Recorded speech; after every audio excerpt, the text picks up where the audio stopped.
Soaring rents deepen Nigeria's housing woes. Maiduguri residents demand faster oil exploration amid nationwide fuel price hikes. Bayelsa communities sound alarm over gas leakage threats.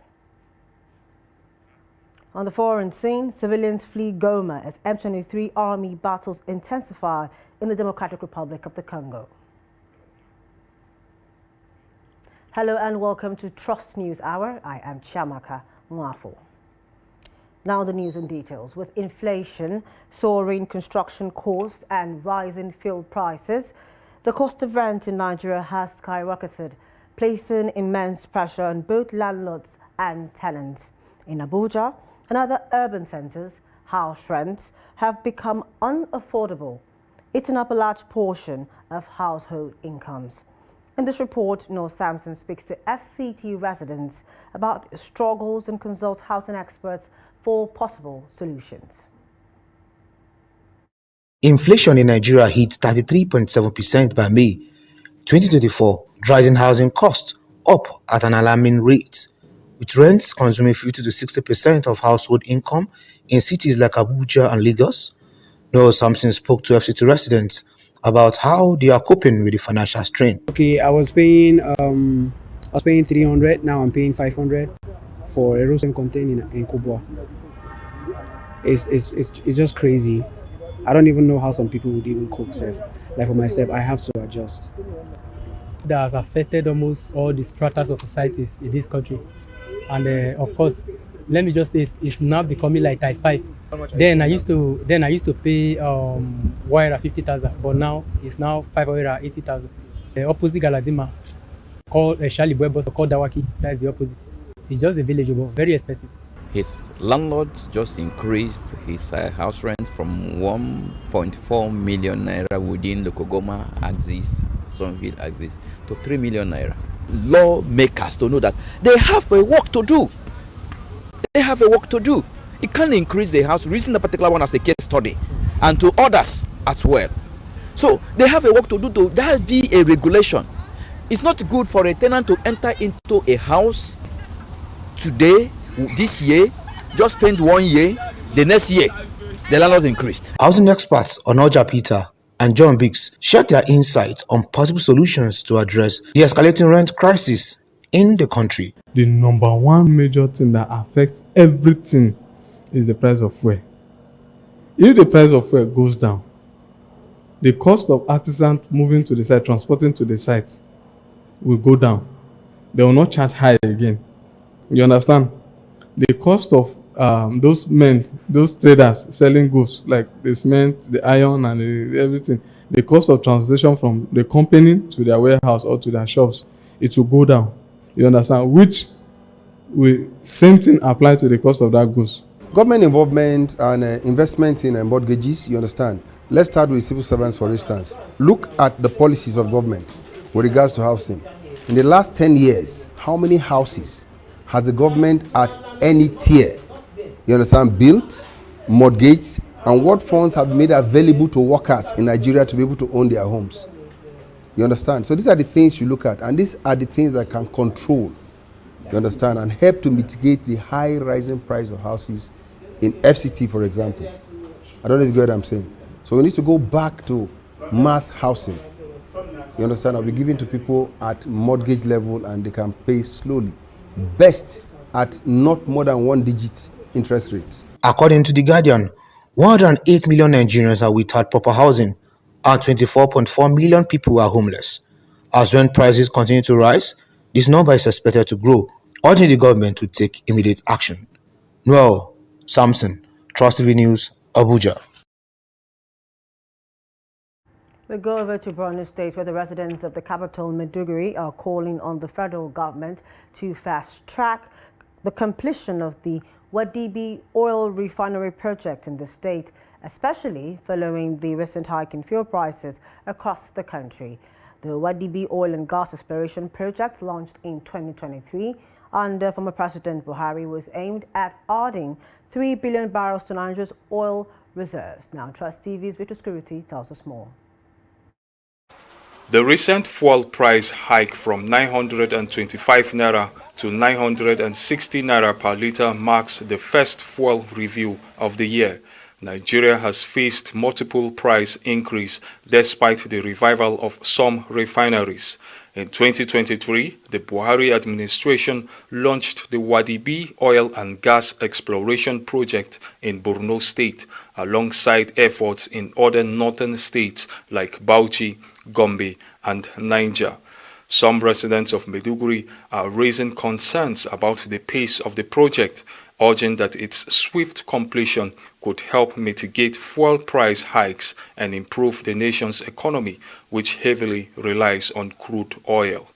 I want the government to speed up so that at least if there is available of refineries and the fuels are available, at least the people are going to enjoy. For the rate of fuel to be higher, because we are one of the African producing countries in this world. It's good that the deposits of oil in some states be exploited to benefit us, and if they don't, we will continue to struggle with fuel price crisis.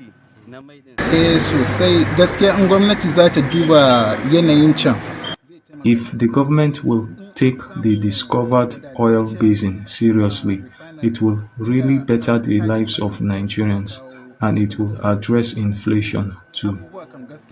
They have also called on the government to reconsider the fuel price increase, stating that it has worsened the financial struggles of many. This price of fuel did not drop down. There is no how foodstuffs will drop down, because you can see most of the foods that are being produced, they are being produced from the villages.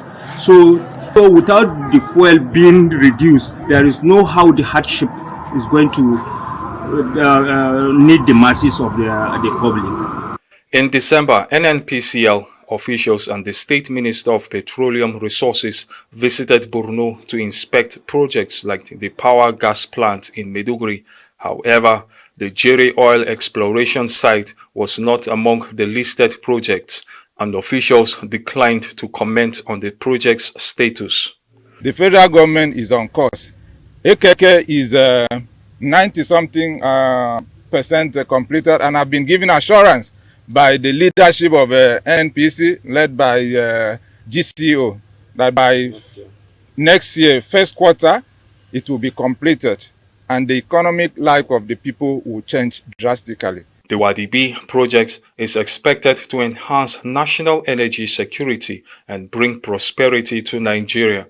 Experts believe that oil exploration, if prioritized, will not only create jobs but also positively impact fuel prices. Petros Kuruti, Trust TV News, Maiduguri. A major gas leak has been reported at the Shell Petroleum Development Company pipeline in the Agudama Epie community, Bush, Yenuba local government area of Bayelsa State. The incident, located just about a mile from the Bayelsa Gateway Road near the Tombia Amasoma Road, is releasing large volumes of gas into the atmosphere, sparking concerns among residents and environmentalists. Trust TV's Friday Mbowe Peters tells us more. A warning sign looms in the Agudama bush, cautioning passerby to stay away from the area. Just over a mile from the Gateway Road, a pipeline operated by Shell is emitting significant quantities of gas into the air, filling the Agudama Epie community bush with a dangerous cloud of methane. The ongoing gas leak has raised environmental and safety concerns. Environmentalist Maurice Alagua described the situation as highly alarming, calling for immediate intervention to prevent further harm. Yeah, and as we are here now, maybe others are happening all over the state. And so it is very sad that the oil industry induced pollution, the issue of integrity checks, and sometimes even people tampering on the facilities have continued, and the environment will continue to pay the price as the primary victim. And then in terms of revenue loss and all of that is the state, and it affects all of us. So environmental degradation continues. Residents of the area, including Timothy Dekivie, are urging SPDC to act swiftly to address the leakage and avert a potential disaster. Their concerns were echoed by the Bayelsa State Commissioner for Environment, A.B. Ben Ololu, who also called for urgent measures to resolve the issue. See, the environment is suffering serious damage. So I want to join voice with the Commissioner to ensure that they quickly do something to contain this effect and also the danger that it poses to the community here, the local community. You see, most of the people here are farmers, they go to about their daily bread, going to make living in the farms, and this area for now they cannot access here. So we want to call on the authority to quickly submit action and contain this leakage that is posing threat to the entire community of the PA. We're here to have an on-the-spot assessment of what is happening here, and we have seen, we cannot ascertain if it was due to sabotage or equipment failure, but we have to go back and report what we have seen here to His Excellency, the Governor of Bayelsa State, and also reach out to the operators of this pipeline so that they can swiftly swing into action by coming down here to at least do something about this leakage, to put it to a stop, so that it doesn't go beyond this level of devastation it has given to the environment and our people. For now, the Agudamaipi community remains under a cloud of danger, waiting for SPDC to act decisively to contain the leak and restore safety. From Yenagoa, Friday, Ebimobowe Peter, reporting for Trust TV News. The Lagos State Ministry of Environment and Water Resources sealed an ongoing construction building on Thursday for stocking materials on the drainage system. The Commissioner for Environment and Water Resources, Tokunbo Wahab, gave the order during an inspection of projects and sites in Lagos Island and its environs. Wahab, who was displeased with the activities going on in the area, said the materials were blocking the drainage system, hence the seal. Talking about the visit and inspection on Lagos Island, Wahab said the visit was aimed at regeneration of the area. He ordered that people had willfully built on this collector, which was disappointing, saying it would be difficult to maintain the infrastructures if built on it. He added that these were public infrastructure built for public use, assuring everyone it would be stopped. When asked if the local governments were in sync with the ministry over the cleanup of the environment, Wahab said they had been cooperating fully well with the ministry. Wahab added that the state would continue to advocate and enforce the law to ensure a clean environment.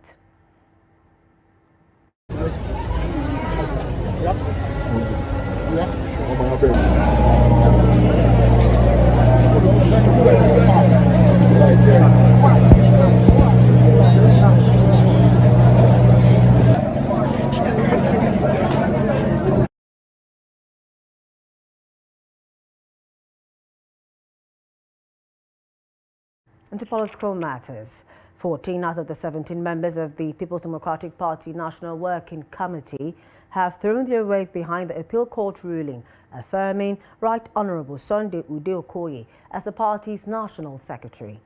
The declaration of support came during a consultative meeting held at the Government House in Port Harcourt. Speaking on behalf of his colleagues, PDP National Treasurer Yayeri Ahmed Mohammed announced the NWC's position to newsmen after the meeting with Rivers State Governor Similaye Fubara.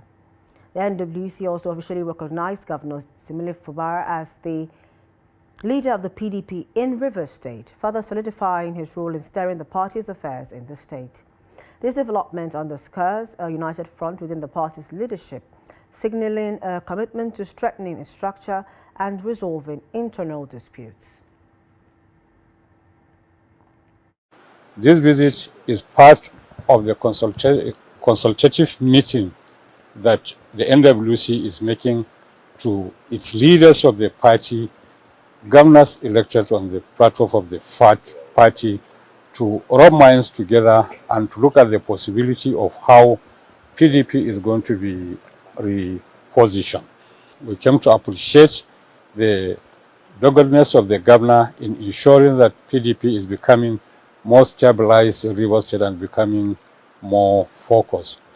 PDP from Rivers to the national level, we are working together, and the governor is the leader of the PDP in Rivers State, as it is the policy of the PDP that every sitting governor is the leader of the party. So invariably, the governor of Rivers State is the leader of the PDP.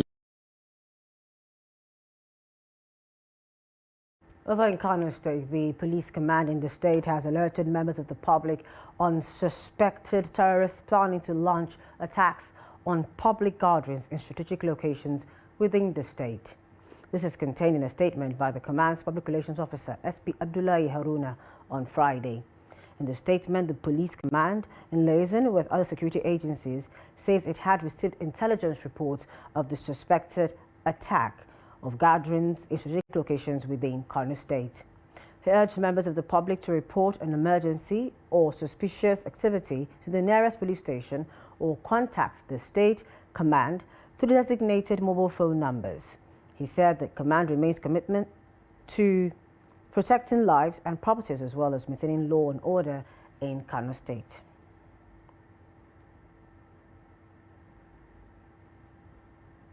The highly pathogenic avian influenza, commonly known as bird flu, has spread to Plateau and Katsina states, raising concerns among poultry farmers and veterinary officials. 2 weeks ago, the federal government issued an alert about outbreaks in Kano State, urging farmers and veterinary officers to implement preventive measures. In Plateau, the outbreak was reported in Faringada, Dos Not local government area. However, Dr. Dawet, a veterinary official, raised alarm over the premature sale of affected birds by the farmer before the Ministry of Agriculture and Rural Development could carry out depopulation, decontamination, and disinfection of the farm. In Katsina, the zonal veterinary officer in Malamfashi, Dr. Yo Ishaku, confirmed that the outbreak occurred 2 days before the Plateau incident. Farmers in the state have been urged to remain vigilant and report any suspected cases promptly to curb further spread. Authorities are intensifying efforts to contain the outbreaks as farmers fear significant losses to their livelihoods. There is a growing national concern over Nigeria's escalating debt crisis. With every citizen effectively carrying a debt burden, the country's public debt has surged to an alarming 142.3 trillion naira as of September of 2024. But how did we get here, and what does this mean for our economy and future generations? And this explainer, Abdullahi Ahmed, breaks it all down for us. Imagine this. Every Nigerian, from newborns to elders, owes nearly 670,000 naira due to the country's staggering debt profile. It is a national burden growing heavier by the day, with no easy way out. As of September of 2024, Nigeria's public debt has ballooned to 142.3 trillion naira, up by 8 trillion naira in just 3 months, a shocking 5.97% increase. The weak naira is a major culprit, inflating external debt in naira terms by a staggering 9.22%. Even with only a modest 0.29% rise in dollar-denominated debt, exchange rate volatility has magnified Nigeria's financial woes. On the home front, domestic borrowing isn't easing the pressure. While dollar-based domestic debt dropped slightly by 5.34%, naira-denominated obligations climbed by 3.1% to hit 73.43 trillion naira. Now, this reliance on local financing reveals a desperate attempt to plug fiscal gaps while deepening economic vulnerabilities. The cost of servicing these debts is crippling. Take, for instance, in 2023, Nigeria spent 6.3 trillion naira, a staggering 31.9% of total expenditure on debt repayment alone. To put it bluntly, for every 100 naira earned, 74 naira vanishes into debt obligations, leaving little for roads, schools, or hospitals. Over the last decade, public debt has skyrocketed by 123%, far outpacing GDP growth by 6 times. This unsustainable trajectory has eroded the nation's ability to invest in critical sectors, with debt servicing projected to consume 76% of revenue in 2025. Rising interest rates and exchange rate instability only exacerbate the crisis. The Power Forward demands bold, immediate action. Nigeria must tighten fiscal discipline, diversify revenue streams, and prioritize sustainable investments. Failure to act could trap the nation in a circle of debt, choking future development and leaving generations to pay the price. The clock is ticking, and the stakes couldn't be higher. Every Nigerian deserves more than a legacy of debt.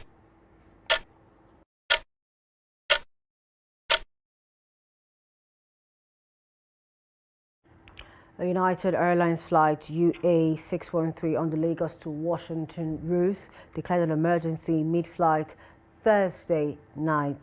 The Boeing 787-8 aircraft experienced the loss of pressure, causing a sharp descent, dramatic scenes in the flight. Several passengers and crew members were injured. The plane successfully returned to Lagos, where it made an emergency landing at Murtala Mohammed International Airport. The Boeing 787-8 aircraft carried 245 passengers, 8 flight attendants, and 3 pilots. Lyndon Burns, a spokesperson for United Airlines, confirmed the incident, stating that flight UA613 from Lagos to Washington, D.C. returned to Lagos to address a technical issue.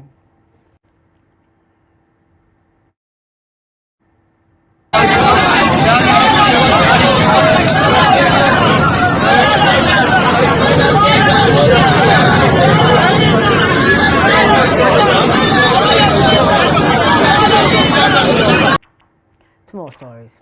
Protests have long been a part of Nigeria's history, but they often end in violence, leaving many questioning if protests are even legal in the country.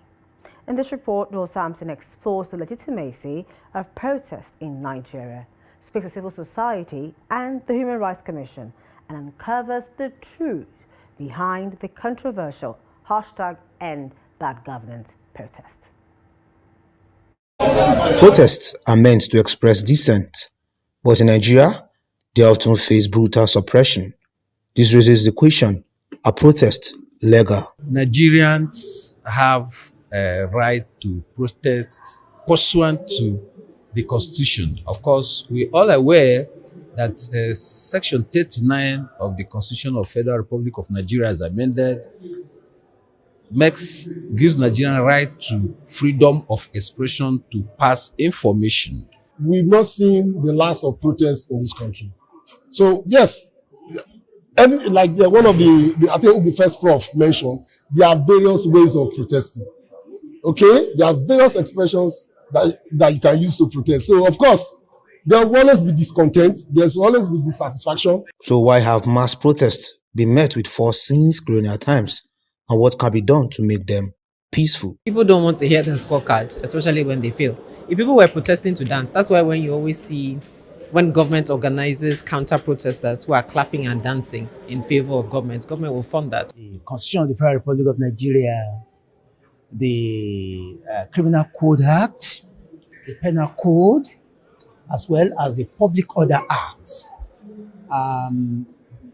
Every government in Nigeria is interested in stability, regime preservation, and peace. So, if it is that the government is interested in preserving its own system, by all means, it will clamp down on any protest is considered as injurious. Protests should not always end at the protest day. EndBadGovernance stipulates that they are going to do it for 10 days.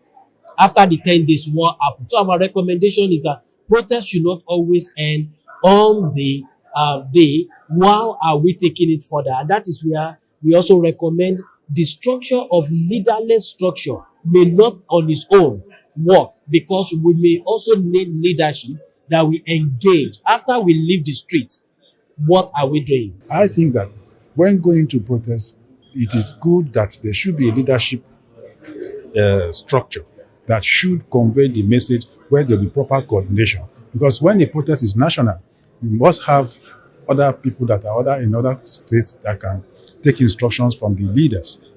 How do you convey this information? It's by true people that are assigned or appointed as leaders, and all that. With that, we can get coordination. Deputy Force Public Relations Officer Victor Isiku clears the air about the end-ban governance protests and the handling of minors in court. I still insist that we did not arrest peaceful protesters as far as the end bad governance protest was concerned. We only arrested criminals that were out to loot, to kill, and to destroy. And again, somebody said we arrested under age. Like the law says, if you are below 7, that means if you are 7 or above, you are criminally liable. And then again, like you also mentioned, somebody mentioned, the owner of the family said, how can we be charging children with the offense of treason? We arrested so many adults. We arrested over 80-something adults. So the law says if children and adults are arrested for the same offense, as far as it's a capital offense like treason, they will be tried together. Recent movements like EndSARS and End Bad Governance are turning points in Nigeria's social-political landscape, bringing important discussions on governance, human rights, and the power of social media in shaping protests. Noel Samson, Trust TV News, Abuja. The need to promote peaceful coexistence through the balanced use of xenophobia and xenophilia has sparked discussions among scholars. Addressing scholars during a lecture at the Federal University of Kashiri, Gombe State, Professor Abdul Saleh emphasized the need for society to understand these concepts and utilize them appropriately to foster harmony among diverse groups. Hassan Kohli reports. Professor Abdul Saleh, during his inaugural lecture titled "The World as Gateway Between Xenophobia and Xenophilia," delve into how these opposing emotions can be managed to build bridges rather than walls. The lecture about that uncritical embrace of xenophilia can sometimes overlook the need for cultural preservation. He proposed using poetry as a medium to address these issues, emphasizing its power to evoke empathy and provoke reflection. Well, the theme is general and affects every sector of society. Xenophobia, it's a feeling which manifests in all facets of society. The fear of the other, the fear of people who are not yourselves, the distrust and the misunderstanding that emanates from any two people coming together.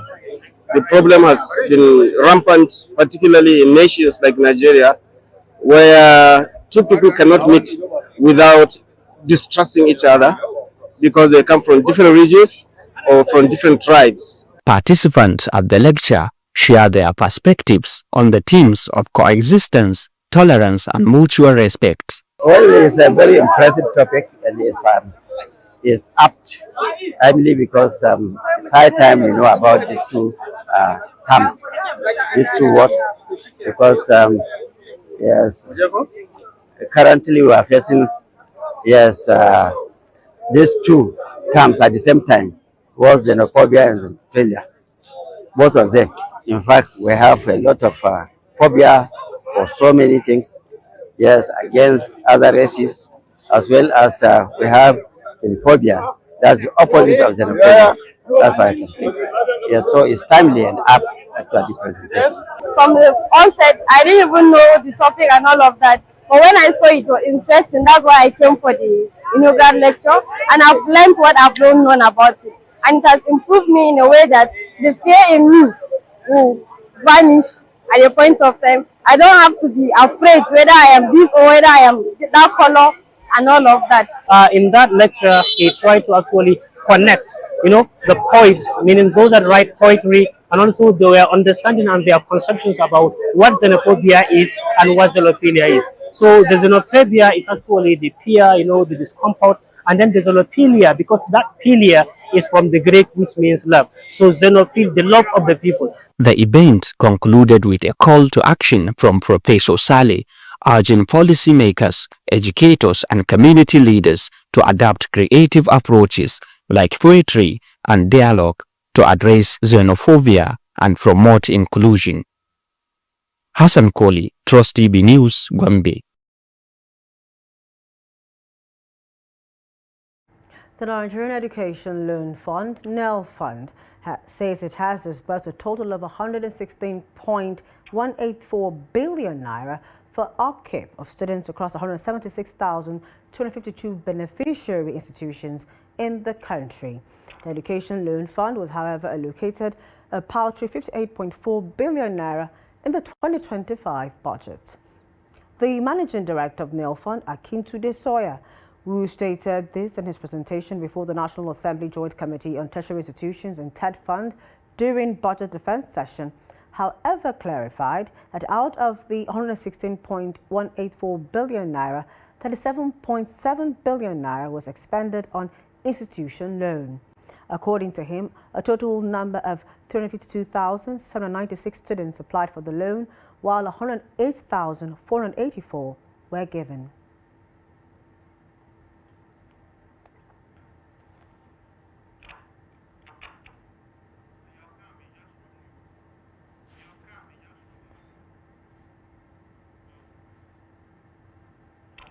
Over in Adamawa State, Governor Ahmadu Umaru Fintiri has announced an ambitious initiative to upgrade facilities at the National Youth Service Corps NYSC orientation camp in Damari, Jiria local government area.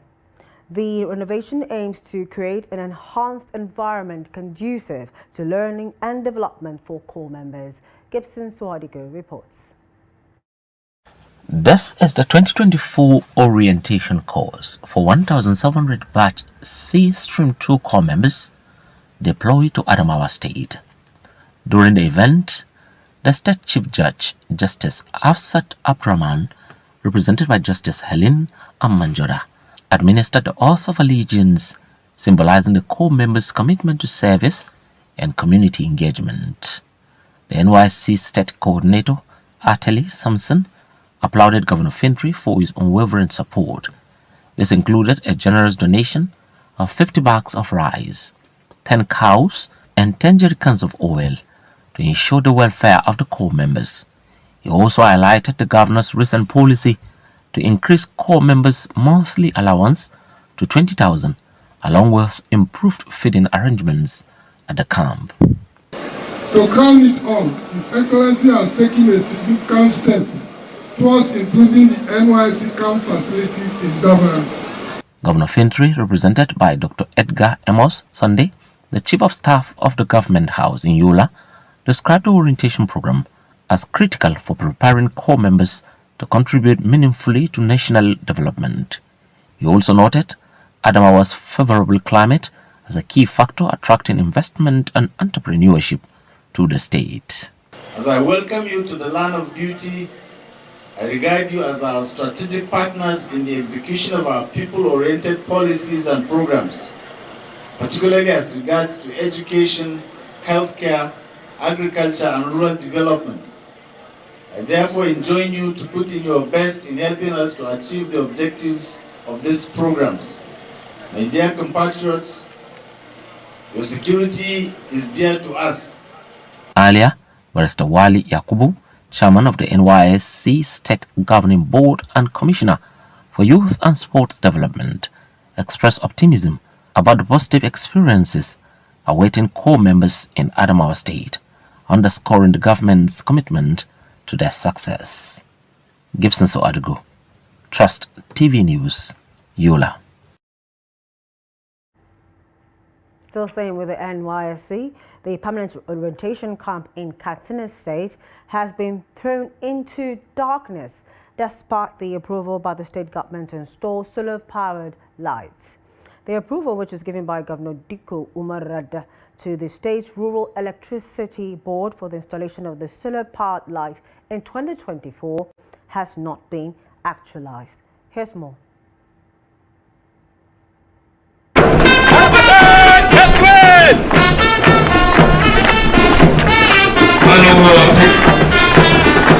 Lamenting on the development during the swearing-in ceremony of the 2024 Batch C Stream 2 corps members, the state NYSC coordinator Ibrahim Saidu said the orientation camp remains in darkness, undermining the smooth operations while posing security threats.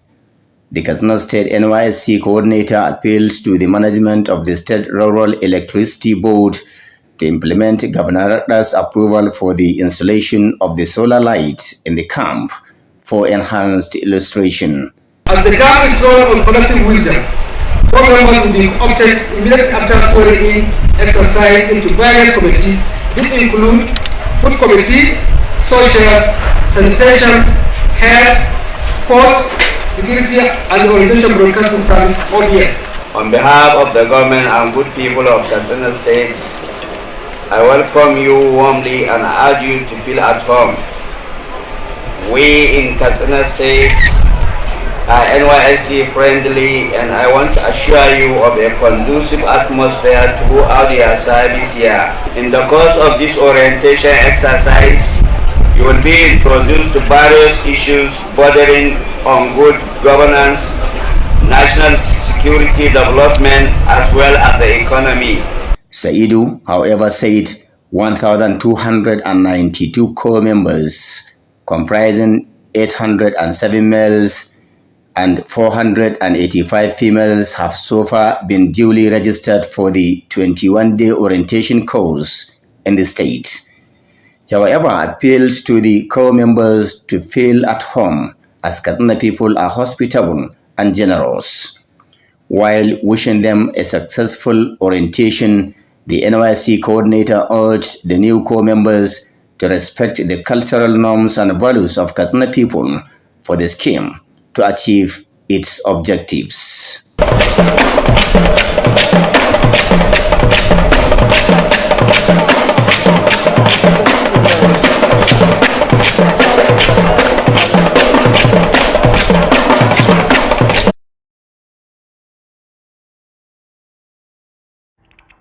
In Katsina State, the Executive Council has approved over 500 million naira for the construction of a perimeter fence to secure the College of Medical Sciences of Umaru Musa Yar'Adua University, sited at the Federal Teaching Hospital, Katsina.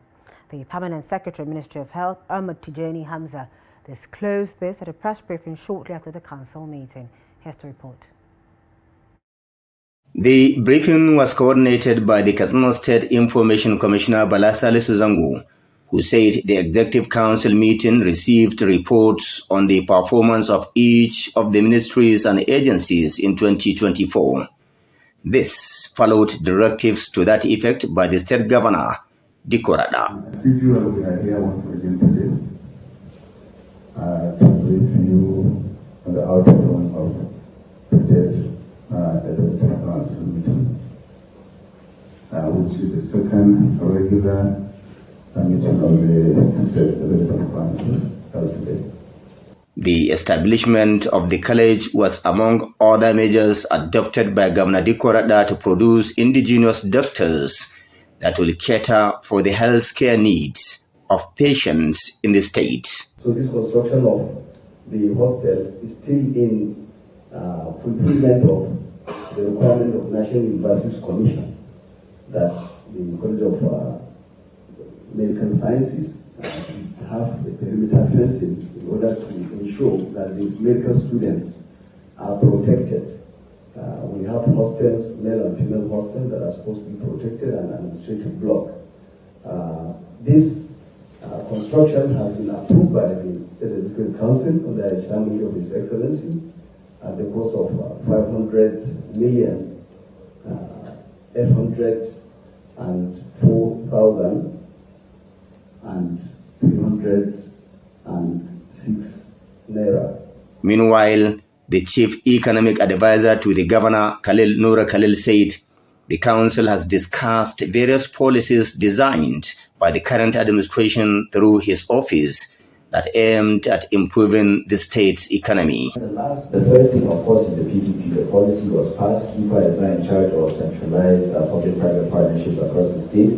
And then we have embarked on the SABA reforms, the state action on business environment reforms. Katsina State is also at the forefront of that. This year, we're going to embark on strengthening everything I've said, develop an economic development plan, the state development plan, the investor's guide, and then strengthen and pass the rest of the policies. For the commercialization, it's time to act. His Excellency, inshallah, will be doing a lot of groundbreaking with priority projects like Katsina City Mall, Dubai Market, inshallah, and so many other projects, especially the ones under the Honorable Commissioner of Commerce. And then, of course, we're going to host the Iowa Tech First Investment and Economic Summit, and so on and so forth.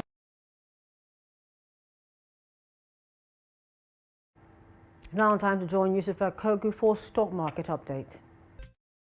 Welcome to Stock Market Update. I am Yusuf Akogu. Trading on the Nigeria Stock Exchange Limited (NGX) ended on a positive note on Friday as all share index added over 800 basis points. Let's see the stock that lead the top gainers today. We have Guinness Nigeria PLC gained 10% to close at 77 naira per share. Of course, Shelaram also gained 10% as well to close at 4 naira and 7 kobo per share as well. SOA Motors also gained 10% to close at 3 naira and 96 kobo per share. This has pushed up the index upward by 0.79%. Volume of trade 576.4 million shares, value at 8.9 billion naira. In a days of 11,546 did exchanges among investors. The all share index added over 800 basis points there as well. Of course, the top trading equities by volume, we have NSL Tech 202 million volume of shares it traded. Nigeria Breweries PLC also traded 42 million shares. Of course, Japan Gold 34.6 million volume of its shares were also traded at the close of business today. Some equities also ended on the losing side of the market. Leading the losers is International Energy Insurance Company Limited, 9.74% it lost to close at 1 naira and 76 kobo per share. Darcom PLC also lost 9.52% to close at 76 kobo per share as well. Suno Assurance also ended on the losing side again today, 9.09% to close at 5 naira per share there. And that's the highlight of Nigerian stock market. Let's see global stock market and exchange rate data for today.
And that's Stock Market Update. I am Yusuf Akogu. Thank you, Yusuf, for that Stock Market Update. Now, in more business news, at the ongoing 2025 World Economic Forum in Davos, Switzerland, Vice President Kashim Shettima made it clear that Nigeria is focused on forging partnerships rooted in mutual respect, investment and opportunity, rather than relying on foreign aid. He emphasized the country's commitment to fostering self-reliance and sustainable growth for its citizens, particularly through youth empowerment, education, gender-focused initiatives and innovative agriculture solutions. Here's the report. Vice President Kashim Shettima shared these views during the Financial Times Global Risk Roundtable, where he reinforced Nigeria's strategic approach to addressing both global and domestic challenges. Highlighting the nation's youth potential, he outlined ongoing efforts to build capacity for future generations. I believe nations across the African region, we have dominant nations. Nigeria, with 250 million people, has a very pivotal role to play. In the North African region, you can look at Egypt, for instance, can be a source of stability. In the Horn of Africa, with all the conflict between Somalia and Ethiopia, Ethiopia can be a force for good. In the Southern African region, South Africa can be a force for stability. But we must look inwardly for our challenges, and multilateralism is key. As I said, these challenges are global, and we need to fuse into one common human family to address. In his address, Shettima also acknowledged the significant impact of global crises such as the ongoing conflict in Ukraine, the Middle East, and Sudan on supply chains. humanitarian issues, and global peace. Once we adopt a kinetic and non-kinetic solution to the challenges, unless we want to engage in an endless war of attrition, military solution cannot solve our problems. We have to combine it. Gender empowerment initiatives, investments in education, in healthcare, in infrastructure. Once we create hope for the youth, once we create hope for a better tomorrow, this time to build magnets will evaporate. Because we are a very young continent. The Nigerian vice president called for multilateral cooperation, stressing that the interconnected nature of these global challenges requires collective, collaborative solutions for lasting peace and prosperity.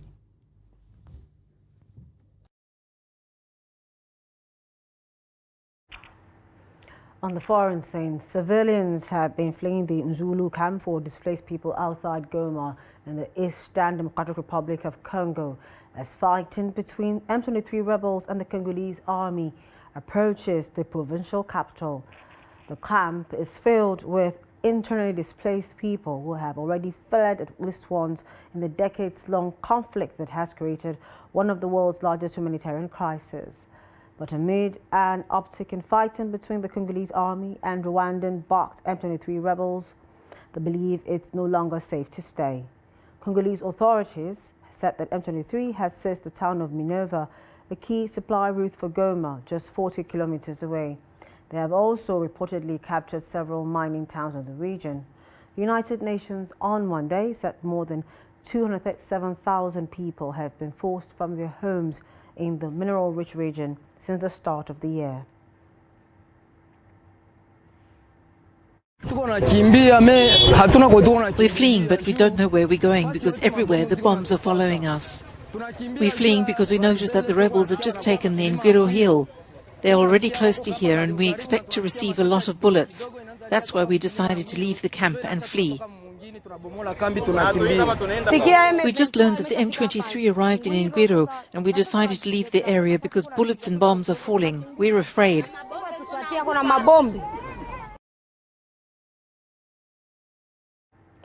Over in Tanzania, the prominent politician Tundu Lissu has been elected chairman of the Chadema party, defeating longtime leader Freeman Mbowe. The election, which concluded early Wednesday, has highlighted deep divisions within the party. With Tanzania's presidential elections just months away, the results are expected to significantly influence Chadema's direction in the coming months. Lissu is known for his fiery brand of politics. He survived an assassination attempt in 2017 during President John Magufuli's administration. He briefly returned in 2020 but lost to Magufuli in that year's president's election. Lissu spent years in exile until he returned in 2023 after President Samia Suluhu Hassan had taken over following Magufuli's death in 2021. It's time for sports with Emmanuel Fashami. The Nigerian Junior Yellow-Green Cricket Women's team have received a major boost with the arrival of the Director General of the National Sports Commission, Honorable Bukola Olopade, at the ongoing ICC T20 Under-19 Cricket Women's World Cup in Malaysia. The arrival of the DG has once again shown the unwavering commitment of the leadership of the NSC to support every sport in the country to achieve sustainable growth. The Nigerian Under-19 cricket team are creating history in Malaysia, having been Nigeria's first ever team to be at the Cricket World Cup, recorded a big upset with their win over cricket giant New Zealand to send shockwaves to the entire cricket world. The DG, who has always been very enthusiastic about the development of the so-called lesser sports in the country, insisted that the success of the girls in Malaysia is very much predicted on the kind of support they get. The Nigerian team qualified for the Super 6 stage, where they will play 2 games in the stage against England and Ireland. They will battle England on Saturday before playing Ireland on Wednesday in the Group 2 of the Super 6 stage. The Nigeria's female under-19 cricket team remains optimistic about reaching the semi-finals of the tournament.